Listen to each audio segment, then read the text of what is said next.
You ask Tiger to solve. This deals with linear equations with one unknown. The final result is x equals 16 over 19. Let's solve it step by step. Simplify the expression. Group like terms.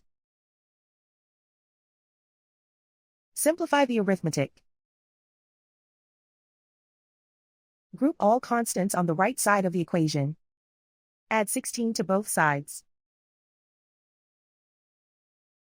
Simplify the arithmetic.